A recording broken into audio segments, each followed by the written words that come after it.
يا أيها الذين آمنوا إذا نودي للصلاة من يوم الجمعة فاسعوا إلى ذكر الله وذروا البيع ذلكم خير لكم إن كنتم تعلمون.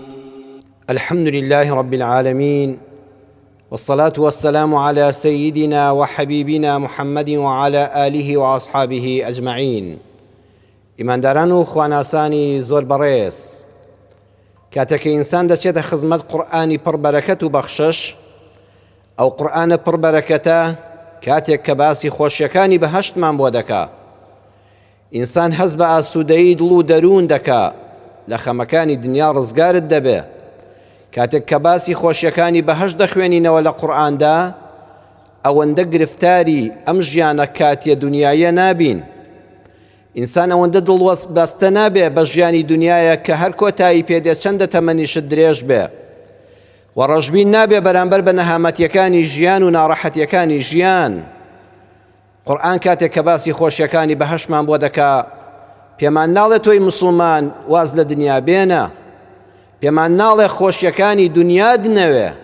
ئەمە جوانی ئیسلامە بەڕێزان، ئەمە گەورەی دینەکەی ئێمەیە کاتێک کە پێمان دەڵێ هەردوو چاوت مەبڕە سەر دنیا، قیامەتت لەبیر بێ، بەهەشتی نەبراوە لە یاد نەکەی، چۆکیشدا مەدە بۆ گرفتاریەکانی ژیانت.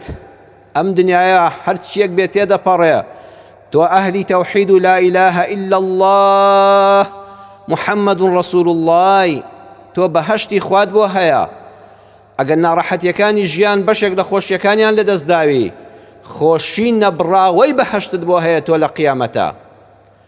تەرکی دنیاش مەکە، واز لە دنیا مەهێنا، بەڵام دنیا بە هەموو شتێک مەگرە. دواتر لە باسی خۆشیەکانی بەهەشتا قورئان باسی وەصفی بەهەشتیەکانمان بۆ دەکا. پێمان دەڵێ ئەگەر ئەم سیفەتانە لە هەر کەسێکە هەبێ، لە هەر ماڵێکە هەبێ، ئەوانە جێگایان بەهەشتە. هەر کەسێکیش ئەم سیفەتانەی تێدا بێ لە دنیادا ئاماژەی بۆ بکە، ئەتوانی بڵێ ئەم ئینسانە بەویستی خوای پەروەردگار عاقیبەت خێر بێ بەهەشتیە. خۆشی ئەم ژیانە بەڕێزان بەهەشتێکی بچکۆلانە لە ناو ماڵەکەی خۆتدایە. ئەگەر ماڵەکەی خۆت بەهەشتۆلکەیەک بوو، بەویستی خوای پەروەردگار دوا ڕۆژیشت دوای مردنت بەهەشتەیەک جاریەکەیە. بەڵام ئینسان کە لەم دنیادا لە دۆزەخی ماڵدا بوو، ئەگەر زۆر عەقیدە و بیر و باوەڕی دامەزراو نەبێ، لەوە ئەچێ بەهەشتی کۆتاییشی لەدەست چێ. بۆیە بەردەوام دەبێ گرنگی بە ماڵ بدەین. ئەگەر ماڵ ئارام بوو، ماڵ بەهەشت بوو، ماڵ خۆشی بوو، دڵنیابن بەڕێزان کۆمەڵگە هەمووی ئارام دەبێ، حکومەت دەحەسێتەوە، خەڵکی بە ئەمن و ئەمانەوە دەژین. بۆیە با لەم وتارەدا با بچینە خزمەت قورئان لە سوورەتی ئەڕەعد ئایەتی 20 بۆ 24 وەرگرین. پەروەردگار لەو 4 ئایەتەدا باسی ئەوەمان بۆ دەکات کە هەر ماڵێک ئەم سیفەتانەی تێدا بێ، ئاماژەی بۆ بکە کە بەهەشتیە. ئێستا چۆن لە دنیادا دەستگاکانی ئاسایش بۆ خۆیان دەگەڕێن و ناونووس دەکەن، بە دڵنیاییەوە دەزانن کام ماڵە سەر بە چ جیهەتێکی سیاسیە، ئەزانن لەم گەڕەکەدا چ ماڵێک سەر بە چ لایەنێکی سیاسیە یان بێلایەنە، هەمووی لای خۆیان تۆمارە و نووسراوە. بەڵام بۆ قیامەت ئێمە قسە دەکەین، ئێمە دەڵین لە قورئانە چەند وەصفێک هەیە، هەر ماڵێک ئەم سیفەتانەی تێدا بوو، پەنجەی بۆ ڕاشێشە، بەویستی خوا بڵێ ئەو ماڵە بەهەشتیە، بڵێ ئەو ماڵە بەهەشتیە. ئەمە لەکوێ قورئاندا هەیە؟ لە سوورەتی ئەڕەعد ئایەتی 20 بۆ 24. پەروەردگار لە خاڵی یەکەمە دەفەرمێ ئەو ماڵانەی کە بەهەشتین ماڵێکن مەبدەئین، ماڵێک نین ئەگەر ڕۆژێ شای و لۆغان بوو سەرچۆپی لەبەر کچەکان و کوڕەکانی ئەوان بەر خەڵک نەکەوێ، و کاتێکیش کە ڕەمەزان هات ئەهلی مزگەوت بن، هەر ڕۆژەی لەسەر پەتێک یاری بکەن. نەخێر، ماڵی بەهەشتی لە گەڕەکە دیارە هەموو خەڵک ئاماژەیان پێ دەکا. ئەو ماڵە ماڵێکی مەبدەئین، بەڕاستی خاوەن مەبدەئن. قرآن دەفەرمێ الذين يوفون بعهد الله ولا ينقضون الميثاق. ئەوانە بەڵێنێک کە بە پەروەردگاریان داوە وەفا بە بەڵێنەکەیان دەکەن. ئەوان وتویانە خوای ئێمە ماڵە مسلمانین لەم گەڕەکەدا، بەڵێن بێ مسلمانەتی خۆمان بە کردار نیشانی خەڵکی گەڕەک و هەموو مسلمانان دەین. ئەو بەڵێنەی کە داومانە وتومانە لا إله إلا الله محمد رسول الله، پەروەردگارە وعد بێ نایشکێنین. هەل لە گەڕەکە ئێستا بەخوا ماڵەکان دیارن، ئەڵێن بەڕاستی ماڵی فڵان کەس ئینسانێکی مەبدەئین، بەڕاستی ئیسلام خوازن. بەس چی دیارە کاکە؟ بە حیجابی ئافرەتەکانیان، بە نیقابەکانیان. کاتی ئافرەتیان لە ماڵ دێتە دەرەوە لە بچووکەکەیانەوە هەتا دایکی منداڵەکان تانە نەیان هەر یەکسەر ئاماژەیان بۆ دەکرێت سەیری چەند پۆشتە و داپۆشراون بە پۆشاکی مسلمانانەی شەرعیانە. بە جەماعەتی پیاوەکانیان کاتێک کوڕەکان و پیاوەکانیان هەموو لە وەختی بانگی مزگەوتە لە ماڵ دێنە دەرەوە و بەشداری جومعە و جەماعەت و تەراویحی ڕەمەزان و مناسەبەتە ئاینیەکان دەکەن. دوا ناکەون لە بەجێهێنانی فەرزە ئاینیەکان. بە مناڵە قورئان خوێنەکانیان کاتێک کە دەرفەتیان دەبێت لە پشووی هاویندا یان لە کاتەکانی ترا هەفتانە منداڵی ئەو ماڵە بە کوڕ و کچەوە بەشداری فێربوونی قورئان لەبەرکردنی فەرموودە زانستە شەرعیەکان دەکەن. مناڵەکانیان پێوەی دیارە کە ئەو ماڵە ماڵێکی مەبدەئین. ئەنجا هەزار خۆشی و ژنهێنان و شەکرا و خواردنەوە و ژنمارەکردنیان هەبێ یەک ڕۆژ لە پرەنسیپەکانی ئاینی ئیسلام لا نادەن. و ئەگەر پرسە و تەعزیەیان هەبوو دیسانەوە لە شەریعەت لا نادەن. پێیانەوە دیارە بەڕاستی هەموو خەڵک ئاماژەیان بۆ دەکە ئەو ماڵە ئیسلام خوازن، ئەو ماڵە مەبدەئیەن مسلمانن. بەڵێنیان داوە، وەفاداریشم بەرامبەر بەو بەڵێنەی بە خوای پەروەردگاریان داوە کە ئێمە ماڵێکی مسلمانین تاک بە تاکمان. دووەمیان ئەم قورئانە هەمووی تەواوکەری یەکترە. بەڕێزان دیقەت بدەن، هەر ئەوەی خاوەنی مەبدەئن، ئافرەتانی حیجاب داپۆشرا و باڵاپۆش، پیاوانی ئەهلی مزگەوت، منداڵانی قورئان خوێن، هەر ئەمەندە بەسە مەرحەبایی گەڕەک ناکەن ڕقیان لە خەڵکە نا. خاڵی دووەم قورئان تەواوی دەکا. دووەم گونجا و تەبان لەگەڵ هەموو خەڵکیدا. گونجا و تەبان ئەوەی کە خوا فەرمانی پێکردووە پەیوەست بن بە یەکەوە نایبچڕێنن. منداڵ و دایک و باوک لەو ماڵەدا زۆر تەبان، بەڕاستی ڕێز و حورمەت لە نێوانیاندایە. چەند خۆشە ماڵم بینیوە کوڕەکە هاتووەتە ژوورە و باوکەکە لەبەری هەستاوە، کچ هاتووە و دایک لەبەری هەستاوە. ئەخەمە زۆر گەورەیە، عنی ئەو پەڕی حورمەت لەم ماڵەدا هەیە. بە کاکە و دادە نەبێ ناوی یەکتر ناهێنن. باوکەکە دەیەوێت ئیشێک بکا پرس بە کوڕ و کچەکان دەکا، دایکەکە دەیەوێت ئیشێک بکا کچەشی نەکەم بەڕێی تۆ چی بکەین. خۆ بەخوا پێویستی نەدەکرد، بەڵام ئەمە ڕێزە. ئەو پەیوەندیە پتەوەی کە خوا فەرمانی کردووە لە نێوان خێزاندا هەبێت نایبچڕێنن.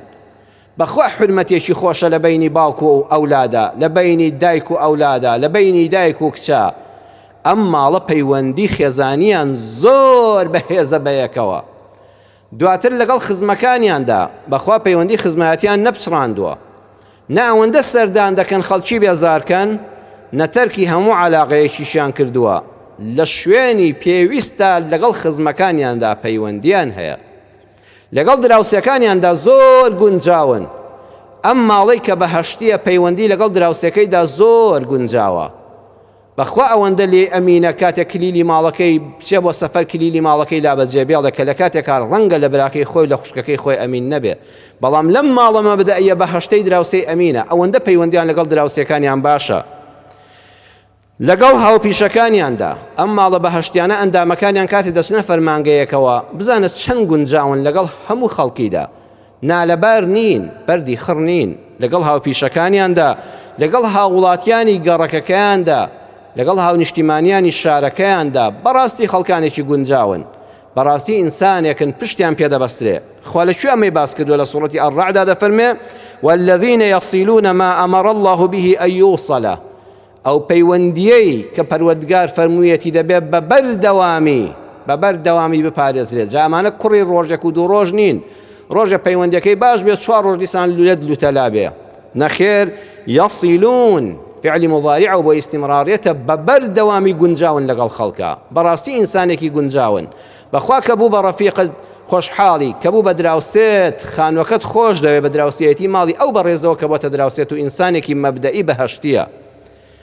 ئەمانە مەسلەحەت چیژ نین، چونکە هەیە لە دایرەکەتە، لە پیشەکەتە، لە کۆمپانیەکە، لە کرێکاریەکە کە لەگەڵ تا گونجاوە مەسلەحەتێکی هەیە، کە دراوسەیە، کە خزمتە، کە هاوڕێتە، کە لەگەڵ تا گونجاوە ئیشێکی پێتە. بەخوا ئەمان ئیشی دنیاییان بە خەڵک نییە، کەس بێ احتیاج نییە لە کەس، بەڵام مەبەستیان ئەوەیە مەسلەحەت چی نین بۆ بەرژەوەندی خۆیان تۆ بەکاربێنن. نەخێر، یەخشەو وەیەخشەونە ڕەبەهم، لە خوا دەترسن، خوایە تۆ ئاگال لێیە، خوایەوە من بە فڵان کەس وتم ڕێزی تایبەتی لە لامە بەڵام لە دڵەوە نەفرەتی لێ ناکەم، خوایە من لە تۆ دەترسم، تۆ ئاگال لە دڵەکەمە.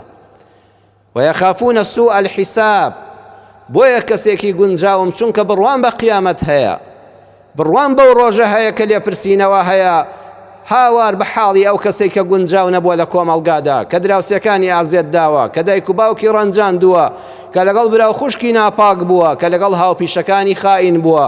ئەوە سوء الحیسابت بۆ هەیە، خوایە بۆی کە هاتمە بەردەمی تۆ، چونکە لێم دەپرسرێتەوە لەگەڵ ئەمانەدا چۆن بووی لە خێزان و لە دەرەوەی ماڵتدا، پەیوەندیەکەم خوایە بەس لەبەر تۆیە. ئەمە زۆر گرنگە. ئەمڕۆ خەڵکێکەیە باشە لەگەڵ خەڵکان مەسلەحەتی پێێتی، ئیشی پێێتی، بەخوا کە مەسلەحەت نەمە هەر ناشی ناسێ، ئەمجا بە بارودۆ خێشکەدا خراپەی لەگەڵ دەکا. ماڵی بەهەشتی لێی مەترسە، مەبدەئیان هەیە، گونجاون لەبەر خاتری خوا و لە ترسی خوا و لە ترسی لێپرسینەوەی قیامەت، نەک لەبەر بەرژەوەندە دنیاییەکان. خاڵی سێیەم ماڵی بەهەشتی حەڵاڵخۆرن، نانیان بە بەرەکەتە. قەدیمیان کوردەواری ئێمە داود ماڵی فڵان کەس نانی بە شیفا دەخورێ، ئەوەندە حەڵاڵ خۆرن، ئەوەندە ئینسانی باشن، ئەوەندە بەڕێزن. ئەمەش لە قورئانە لە سوورەتی ئەڕەعدا دەفەرمێ والذین صبروا ابتغاء وجه ربهم، ئەو کەسانەی کەوا سابرن، ئەم ماڵە سەبریان گرتووە، بەخوا ئەوانیش وەکو خەڵکی حەزیان لێیە ئۆتۆمبیلەکان مۆدیلی بەرزتر بێ، خانۆکان قاتێکی تری لەسەر بێ، بەخوا حەزیان لێیە ماڵەکە زۆر ئاوەدانتر بێ، بەڵام حەڵاڵەکەی کە لەبەر دەستیاندایە هەر ئەمەندەیە، پەلاماری حرام نادەن، سەبر دەگرن، ئارام دەگرن. لەبەر چیش؟ لەبەر مەدحی خەڵک نا، تا خەڵک بڵێن بەڕاستی ماڵێکی حەڵاڵ خۆرن، بەڕاستی ئینسانێکی بە مەبدەئن، خوایان نەفرۆشتەوە بە هیچ حیزب و لایەنێک، بەخوا چاویان خەڵک نابینێ، بەخوا لە ترسی خەڵکیش نییە بڵێن خەڵک لۆمەمان دەکا لێمان ئاشکرا بێ مەعاشێکی بندیوارمان هەیە. وەڵڵا بۆشیان دەکرێ، نە لە مەدحی خەڵکە، لەبەر مەدحی خەڵکە، نە لە زەمی خەڵک دەترسن. لەبەر چی؟ ئیبتیغاء وجه ربهم، بێدەسەڵاتی ژنین، خوایە بەس لەبەر خاتری تۆ، خوایە تۆ فەرمووتە ئەم مەعاشە بندیوارە حرامە، بەخوا حیزب و خزمیش بۆم دەکا بەڵام نایکەم. والله دەتوانن وەکو ئەو خەڵکە لە بازاڕ ڕاغەش بکەن، لە نووسنگەکەی سوێندی بە درۆ بخۆن، بەڵام خوا لەبەر خاتری تۆ نایکەم. ئەم ماڵە نانی بە موفەرق بخۆ، ئەم ماڵە نانی لێ بخۆی وەکو شیفا وایە ئەزیزم. والذین صبروا ابتغاء وجه ربهم، لەبەر خاتری پەروەردگاریان، تەنها لەبەر خاتری پەروەردگاریان نانی حەڵاڵ پەیدا دەکەن، سەبر دەگرن و دەست بۆ حرام و موچەی حرام و غەشکردنی بازار لە کەسابەتەکەیاندا نادەن. ئەمەش نیشانەیەکی تریان. چوارەمیان ماڵی بەهەشتی ئەهلی نوێژن، دەم بە زیکرن، وأقاموا الصلاة، هەمویان ئەهلی نوێژن ئەو ماڵە، بە ژن و بە پیاویانەوە، بە کڕ و بە کچیانەوە. اینجا ئیقامەی سەلات یعنی بەڕاستی بەرهەمی نوێژیان دیارە. سبحان الله، هەموو جار عەرزی جەنابتان دەکەم خۆشەویستانم، بیسەرانی ئەم وتارە، بینەرانی ئەم وتارە لە هەموو کەناڵەکانەوە، توخوا کە قورئانتان خوێندەوە بەسەریا تێمەپەڕن، ورد ورد تەماشایکەن. بابەتێکی زۆر گرنگ هەیە لەم ئاەتە قورئانی سوورەتی ئەڕەعدا کە باسی ماڵی بەهەشتی دەکا، ئەویش ئەوەیە پێیوتین ماڵێکی مەبدەئین، ماڵێکن گونجاون لەگەڵ خەڵکە، ماڵێکی حەڵاڵ خۆرن. چوارەم سیفەت ئەمجا فەرمووی ماڵێکن کەوا نوێژ بە جوانی دەکەن، یە بەخوا نوێژ لەسەر لوتکەی هەموو شتەکانە، وانە ئەی بۆ یەکەم جار باسی نوێژی نەکرد، لەبەر ئەوەی نوێژ دوای ئەم شتانە هات پێمان دەڵێ نوێژەکە وای کرد ئەم کردارە جوانانیان هەبێ، کە نوێژیان لە مزگەوتا کردووە، کردوونی بە ماڵێکی مەبدەئی، دیفاع لە لا إله إلا الله کە دەکەن، لەسەر ڕێبازی ڕەسوول الله بەردەوامن. بەرهەمی ئەم نوێژەیە کە وای لێکردوون گونجاو بن لەگەڵ خەڵکیدا، ئەم نوێژەیە ناهێڵێ ناتەبابن، ئەم نوێژەیە ناهێڵێ بەردی خڕینا و کۆمەڵگا بن، ئەم نوێژەیە کە وای لێکردوون حرام ناخۆن. چاولێ نوێژەکەی لە دەرەجەی چوارەما هێنا بەڕێزان، ئەمجا دەچێت دەسەر نوێژەکە بەرهەمەکەی پێشکەش کرد. هیوا هەیە لە موسڵمانیەتەکەیدا ئەم ماڵە بەهەشتین بەڵێ بەچی وەڵڵا نوێژ خوێنی چاکن، ئەی تەبان لەگەڵ خەڵکان نەوەڵڵا، ئەی حەڵاڵ خۆرن نە بەخواستێت چوا بندیوار و معاشی حیزبیان هەیە، ئەی وەفادارم بەلام بە لا ئیلاهە ئیلا الله نا وەڵڵا با لە کوێوە بێ شەنی خوان لێەوە دەکەن. ئێبرامە هەر نوێژکردنەکەی بەزەوەی خۆی پێوە گرتووە، مەگە خوای پەروەردگار بە ڕەحمی خۆی لە قیامەتە فەرزی نوێژەکەی لەسەر لابە. ماڵی مەبدەئی بەهەشتی وانین، نوێژەکان بەرهەمی هەیە، پێش ئەوەی خەڵک چاوی لە نوێژیان بێ کردارەکانیان دەبینێ لە کۆمەڵگادا. پێنجەم دەست بەخێرن. وأنفقوا مما رزقناهم سرا وعلانية، بەنهێنی و بە ئاشکرا لە هەر شتێک کە پەروەردگار بە فەزلی خۆی پێی بەخشیون، ماڵیان هەبێ خێریان هەیە بۆ دەرودراوسەکانیان. بەخوا ماڵی وا هەیە دەوڵەمەندی حەڵاڵ خۆرە، خواناس و دیندارە، خێری بۆ هەموو گەڕەکەکە هەیە خێری بۆ دوودراوسەکەی هەیە. ئەزیزان، مما رزقناهم عیلمیان پێیە، بەخوا مامۆستایەک لە ماڵەکەیاندایە، کچێکی خوێندەواریان هەیە، کوڕێکیان شارەزایە، یارمەتی منداڵی دراوسەکان دەدا دەرسەکەیان پێ دەڵێ، یارمەتی دوو دراوسێ لەولاترەوە دەدا قورئانیان پێ دەڵێ، عیلمیان پێ بێ، پارەیان پێ بێ، پێگەیان هەبێ، دەسەڵاتێکی هەیە، مۆر و ئیمزایەکی بەدەستە، ئەهلی ئەو گەڕۆک و مەنتیقەیە هەموو بەهۆی ئەم ماڵە بەهەشتیەوە سودمەند بوون لە پێگەکەی ئەم پیاوەیان، ئەم ئافرەتەی ئەم ماڵە کە ماڵێکی بەهەشتین. واتە دەست بەخێرن. شەشەمیان ماڵێکی بێوەی و لا شەڕن. ويدرؤون بالحسنة السيئة، دەنگیان لەگەڵ دراوسەکانیاندا نایە، دەنگیان لەگەڵ ئەهلی گەڕەکان نایە، ئەگەر لە گوندێکا بن بە ماڵە بێوەی و سەلامەتەکە ناسراون. مەبەزەوە نیە خەڵک عەزیەتیان نەدا، بەخوا لە هەر شوێنەکابی خەڵک بای خۆی عەزیەتت دەدا، بەڵام ئەمان پاڵ بە خراپەوە دەنێن بە چاکەیە. جاری وایە خۆیان بێدەنگ کردووە، ئەوە نە ماڵێکی بێدەنگن گوێل لە دەنگیان نابێ. بەخوا ماڵی وایە دوو دراوسەی ئەم لاولاو پشتەوەشی عەزیەت داوە، دەنگی ئەم مناڵانە، دەنگی بەرزی تەلەڤیزۆن و تەسجیل و مناسەبات و ئەم ماڵە بە بێدەنگیەکەیان ناسراون لە گەڕەکەکەیە لە لای دراوسەکانیان. ئەمجا وەڵام نادەنەوە. جار هەیە کەسی دراوسەیان، کەسی نزیکیان، ئەهلی گەڕەکیان دەمەبۆڵەیەک دەکا، ئەمان پاڵی پێوە دەنێن، دەمی خۆیان دەگرن و وەڵام نادەنەوە. چاکە لەگەڵ کەسێکا دەکەن کاتێک کەوا خراپەیان لەگەڵا دەکا، ناڵێ گولەم پێوەنەی گولەت پێوە دەنێم، ئەمان دەستی سیلاحیان نییە. بەخوا ماڵی وا هەیە بەڕێزان لە گەڕەکە بەداخەوە، لەو گەڕەکەیە ئەنواع سیلاح هەیە، هەر کە دێتە دەرەوە مەغزەنە فیشک بە حەواوە دەنێگە کەسی دەست نەکەوێ. ئەم ماڵە گوڵیان پێیە بۆ خەڵک، زۆری فەرقە دوو ماڵ هەیە، دەست بە گولە هەیە دەست بە گوڵ. ئەم ماڵە بەهەشتیانە دەست بە گوڵن، خەڵک دڕکیان خەریکە بۆ دەبا، ئەمان چەپکێ گوڵی پێشکەش دەکەن، ئای کە لە گەڕەکە ئەمانە جوانن. ويدرؤون بالحسنة السيئة، چاودێری دراوسێ ناکەن، لەبەر دەرگادا نانیشن، قەت حەسوود نین پێت، نهێنی دراوسیان دەپارێزن. هەموو دراوسەیەک دەنگی دەگاتە ماڵی دراوسەکەی، هەیە بەخوا چوار گەڕەک و چوار دایرە تێدەگەێنێ، ئەڵام ئەم شەو ماڵی دراوسەکەمان ژن و پیاوەکە شەڕیان بۆ ئای چیان بەیەک کرد. ئەم ماڵە بەهەشتی هەزار جار گوێی لە دەمەگی دراوسەکەی بێ، ئەڕوا ژوورەکە بەجێ دێڵێ، دەرگاکە قایم دەکا، ئەچێ لە ژوورێشکەدا دەنیشەڵە با گوێم لە دەنگی ماڵی دراوسەکەم نەبێ. کاتێ شتێک دێنێتەوە بۆ ماڵەوە ڕوو دەکاتە ئەمدی و دەرگای مەدخەلەکە پێوە دەدا با چاوم لە ماڵی دراوسەکەمەوە نەبێ و عەزیەتی نەدەم. ئەم ماڵە بەهەشتی دراوسێت بێت چەند خۆشە. شەش سیفەتە لە هەر ماڵێکە هەبوو، پەنجەی بۆ ڕاکێشە، بڵێ وەڵڵاهی شاهیدی دەدەم ماڵی فڵان کەس ماڵێکی بەهەشتیە. ئولائیکە لەهم عوقبە الدار، ئەمانە چارەنووسیان بەهەشتە، ئەمانە سەرنجامیان خێرە، ئەمانە خێر و بەرەکەتن بۆ وڵات، بۆ گەل و نیشتیمان، بۆ خزم و کەس و کار و دراوسێ و پێش هەمووشیان بۆ خۆیان خێر و بەرەکەتن و بۆنی ئەم گوڵا و عەتریان بەسەر هەموو خەڵکا دەڕوە.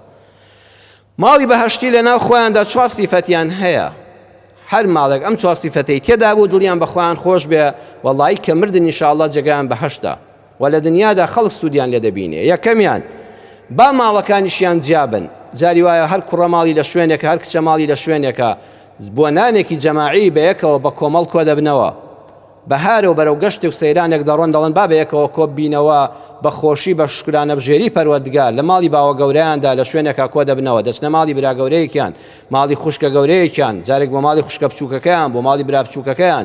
ئەم ماڵە کۆبوونەوەی جەماعیان هەیە، نایهەڵن سیلێ ڕەحمیان بپچڕێ. ئەوەندەش لێک نزیک نابنەوە یەکتر عەزیەتدەن بێزار بن لێ بەر یەکتر لە سنووری شەرع و لە بابەتی کۆمەڵایەتی دیاریکراودا ڕەتچاوی پەیوەندی کۆمەڵایەتیەکان دەکەن بەردەوام بە یەکەوە نانێک بە یەکەوە دەخۆن بە ئەو پەڕێکی بەدڵیشی ساف و خۆشەوە دووەمیان دوعای خێر بۆ یەکتر دەکەن بەخوا بەبێ ئەوەی ئاگایان لە یەکتر بێ ئەم برایە لە ماڵی خۆیەوە لە خوا ڕەحم بە براکەم بکەی ئەم خوشکە لە ماڵی خۆیەوە بەخیلی بە خوشکەکەی نابە بەڵێ ئەوە چیان کڕی ئەوە چیان کرد دڵە خوای جانبیان پارێزی خوایە خوشکە زاکانم هیدایەت بدەی خوایە لە قوتابخانە ناجیحیان کەی ئەم برایە ئەگە براکەی قەرزار بێ خەمی لێ دەخوا خەمخۆری یەکترن دوعای خێر بۆ یەکتر دەکەن هەر بنەماڵەیەک ئاوا بن وەڵڵاهی ئەمانە بەهەشتین سێمیان پەرۆشن بۆ یەکتر یەکێکیان نەخۆش بێ ئەوانی تر نانیان پێ ناخورێ یەکێکیان بێ حاڵ بێ ئەمان حاڵیان تێک دەچێ یەکێکیان لە ماڵ نەبێت لە ئەندامانی ئەو سەرسفرە و خێزانە بەڕێزان ئەوانی تر نانەکەیان لێ تاڵ دەبێ ئەوەندە خۆشحاڵن بە یەکتر ئەوەندە خەمخۆرن بە یەکتر بەخوا لەم کوردستانەدا ئەلحەمدوللا ماڵی ئاوامان هەیە برایەکیان لە ماڵ نەبێ هەمویان پێیانەوە دیارە نەک خۆشحاڵ بێ ناتەوە منیش بەشەکەی ئەو بخۆم نانەکەی بۆ ناخورێ ماڵی بەهەشتی ئاوا خەمخۆرن بۆ یەکتر بە پەرۆشن بۆ یەکتر چوارەمیان سینە سافن لەگەڵ یەک بەخوا حەسوود نین بەرامبەر یەکتر هەیە وەکو براکانی یوسف ئاوا بەخیلە بەرامبەر بە برای خۆی ئاوا حەسوودە ئاوا چاڵ هەڵکەنە بەخوا هەیە لە کۆمەڵگادا فێڵ لە باوکو برای خۆشی دەکا بەداخەوە بەڵام ئەم بەڕێزانە کە ئەهلی بەهەشتن ماڵێکی بەهەشتی وانین وەکو براکانی یوسف نین بڵێ ئەرسیلهو مەعەنا غەدەن یەرتەع وەیەلعەب وئینا لەه لەحافیظون کەچی بیخاتە چاڵەوە کەچی پیلانی کوشتنی بۆ دانێ نەخێر ئەمانە حەسوود نین بەرامبەر یەکتر بەڵکو سینە سافن بەرامبەر یەکتر هەر ماڵێک بەهەشتی بێ ئەم سیفەتانەی کە باسم کرد بۆتان بەڕێزان و خۆشەویستان ئەگەر هەر کام ماڵێک تێیدا بێ خوا چوار شتیان دەداتێ ئەمە هەل لە دنیادا لە دنیادا خوا چوار شتیان دەداتێ یەکەمیان لە بەڵا لایان دەدا لەکوێدا ئەمە هەیە لە قورئانە هەیە خوای پەروەردگار لە سوورەتی الكهف دەفەرمێ أما السفينة فكانت لمساكين يعملون في البحر كاتك موسى وخضر بياو صالحكا رويشتن چون ناو كشتيكا وكشتيكا خضر بياو صالحكا كن كرد كاتم موسى رخني ليقر بوشي أم كشتي بعيبت كن كردو عيب دارت كردو أو هاتناويوا روني كردوا خضر عبد صالحكا وتي أم سفينة كانت لمساكين هيماليشي هجارن كومەڵە خێزانن يعملون في البحر چاویان لە سوال نییە چاویان لە دەرۆزە نییە چاویان لە ڕەحمەتی خوای يعملون بەدووی نانی حەڵاڵەوەن في البحر بەحر سفرەیەکی حەڵاڵی ڕاخراوە ماڵی کەسی پێوە نییە جا تۆ شەر نییە لە بەحرا کاسپی بکەیت تۆ لە بازاڕا کاسپی دەکەی بەڵام چاول لە ماڵی خەڵک نییە هەر ماڵێک تەبا و ڕەبابن لە بەینی خۆیاندا بەدووی پارەی حەڵاڵە بگەڕێن خۆشەویست بن لە ناویەکە خوا لە بەڵا بە دووریان دەکا ئەمە نەستی قورئانە وەڵڵاهی ساڵحانت بۆ دەنێرێ پیاو چاکانت بۆ دەنێرێ وەکو موسا و خضر ئاوا لە بەڵا لات دەدا کەشتێکەم کونکردن چونکە وەکانە وەڕاءەهم مەلیکٌ یەأخوذ كل سەفینەة غەصبا پاشایەکی ستەمکار هەبوو دەگەڕا هەر کەشتێک ساغ و سەلامەت و بێعەیب بوویایە غەصبی دەکرد و دەستی بەسەرا دەگرت چەند ناشرینە ئەو کار بەدەستانی چاویان لە ماڵی میلەتە چاولێ چۆن ڕیسوای مێژوون ئەی کار بەدەستانی وڵات چاو مەبڕنە موچەی خەڵک چاو مەبڕنە داهاتی خەڵک مێژوو ڕەحمتان پێ ناکە خوای گەورە باسی نەکردو ئەم پاشایە چەند کۆشکی هەبوو چەند تەلاری هەبوو چەند ژنی هەبوو چەند سەروەتی هەبوو چەند وەزارەت و حکومەتی هەبوو باسی یەک عەیبی گەورەی دەکا حەیای دەبا وەکانە یەأخوذ كل سەفینەة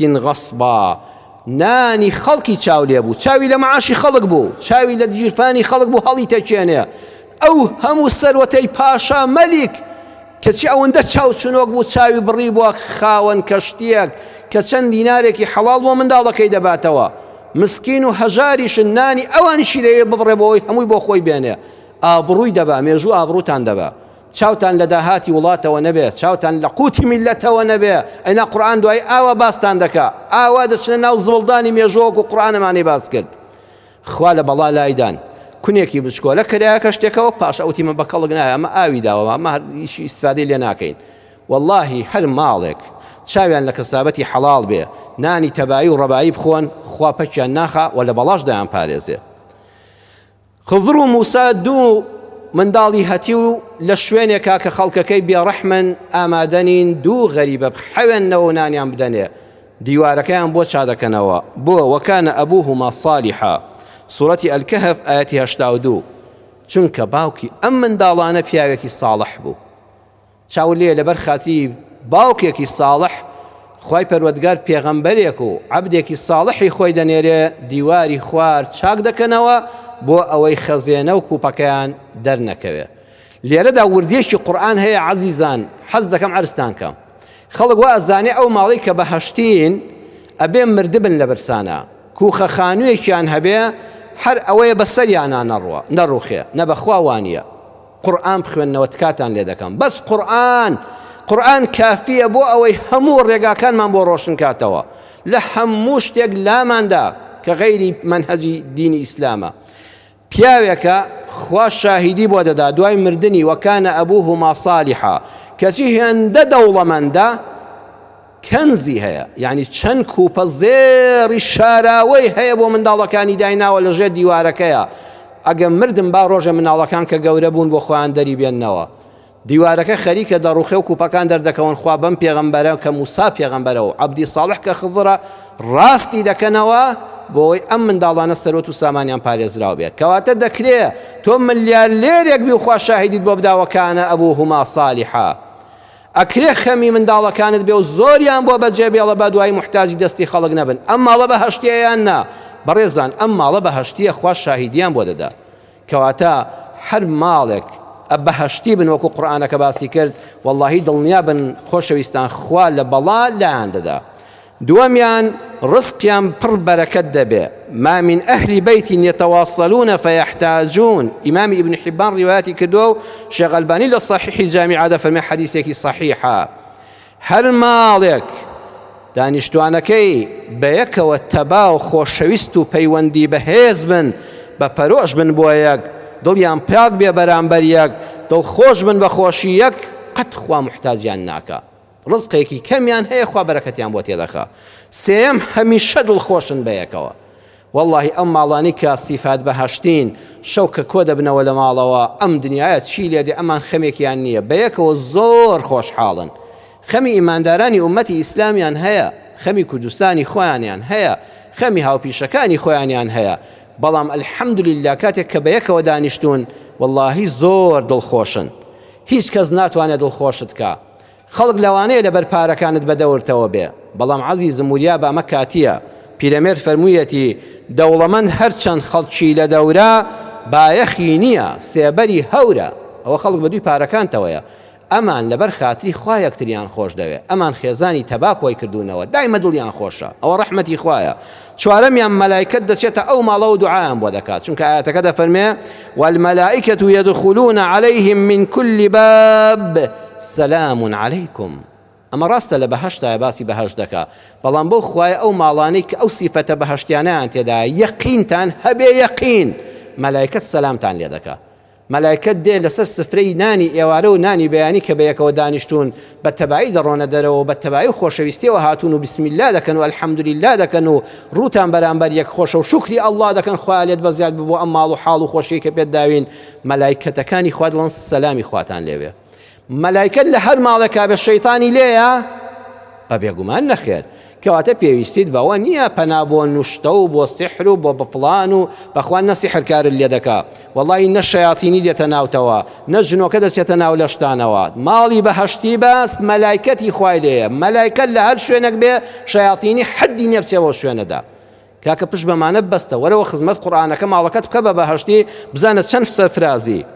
خۆزگە بەو ماڵی کە بەهەشتیە خۆزگە بەو ماڵی کە بەهەشتیە و ئەم سیفەتانی قورئانی تێدا چەند خۆشە چەند خۆشە ئەوا بژی هەر کە مردیشن یەکسەر بەهەشتەکەی خوا لە قیامەتە ئامادەیە خۆزگە بەو کەسەی کە دراوسەیەکی ئاوا بەهەشتی هەیە بەخوا دراوسەیەکی ئاوا بەهەشتیت هەبێ خانووەکەت چەندە نرخی کەم بێ چەندە ژوورەکانی بچووک بن تۆ لە گەورەترین ڤێلا و کۆشک و باخ و مەزرعەدای چونکە ئەم دراوسێت بەهەشتیە دەتحەسێنێتەوە وەڵڵی خوا بە بەرەکەتی ئەو بەرەکەت بەسەر دراوسەکانی شادەڕێژێ وەڵڵی هەر ماڵێک ئەم ماڵە بەهەشتیانەی هەر گەڕەکێک ئەم ماڵە بەهەشتیانەی زۆر بن وەڵڵی بە ئاشکرا دەبینی ڕێز و حرمەتیان لێ دەگیرێ وەڵڵی بەرەکەتی خوا بەسەر ئەو گەڕەکەیە دەبارێ بەسەر ئەو گوندەیە دەبارێ بەسەر ئەو شارەیە دەبارێ خۆزگە بەو کەسەی کەوا گەڕەکەکەی ماڵی بەهەشتی زۆرە ئەمە ئیسلامە ئەمە ئیسلامە مرۆڤەکان ئاوا پەروەردە دەکا کە لە ماڵێکی بەهەشتیدا کۆ ببینەوە داواکارم لە خوای پەروەردگار یا ئەڵڵاه بە گەورەی خۆت ماڵەکەمان بکەی بە بەهەشتۆڵکەیەکی بچووک